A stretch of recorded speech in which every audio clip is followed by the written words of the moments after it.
Here on Democracy Now!, democracynow.org, The War and Peace Report, I'm Amy Goodman with Juan Gonzalez. Well, as the Black Lives Matter movement grows across the country, the names of Michael Brown, Eric Garner, Tamir Rice, and Freddie Gray have become household names. All died at the hands of local police, sparking waves of protest. During this time, far less attention has been paid to women who have been killed by law enforcement. Women like Tanisha Anderson, Rekia Boyd, Miriam Carey, Michelle Cusseaux, Shelley Frey, and Kyla Moore. Well, today, a vigil under the banner of Say Her Name is being organized in New York to remember these and other women.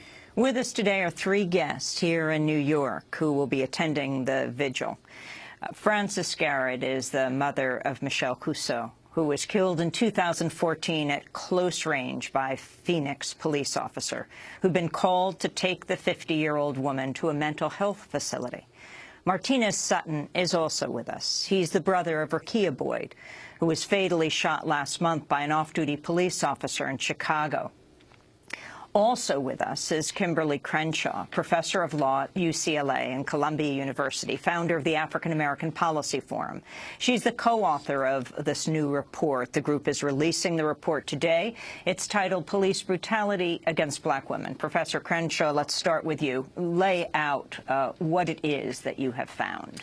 Well, we have known that there's been a problem with police brutality for decades, and over the last years, as we've been talking about just now, there has been a movement that has grown in response to it, and there are certain frames around which we understand police brutality. There's the driving while black, there's the entire frame around Mike Brown being seen as literally a monster, and that justifies the excessive force that was used against him. What we know less about is how black women have experienced police brutality.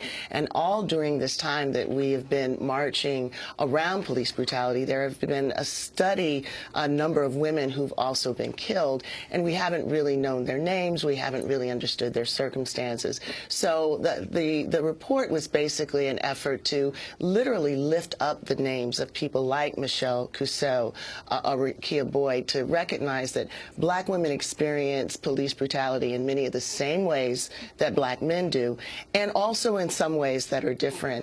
Many of the cases that we talk about in the report involve police literally coming into people's homes, into their bedrooms, and actually killing them. So it's important that if we understand that the names that we repeat, the stories that we repeat, help us think about how to broaden the demands against police brutality, we have to include women in it. So some of the interventions that are necessary extend to the ways in which women are also vulnerable to police brutality. And why do you think there's been so little attention or even publicity on these women who've been killed? Well, I think there are a couple reasons. I mean, men in general are killed more by the police than women, so there are more opportunities. But women are still killed too, and when they are killed, they're not part of the conversation. And our argument is it's partly because the frames that we have are not frames that are gendered as female. We understand police brutality largely through a traditional frame of this is state-sponsored lynching, and we understand lynching as extrajudicial efforts to constrain and suppress and repress black masculinity.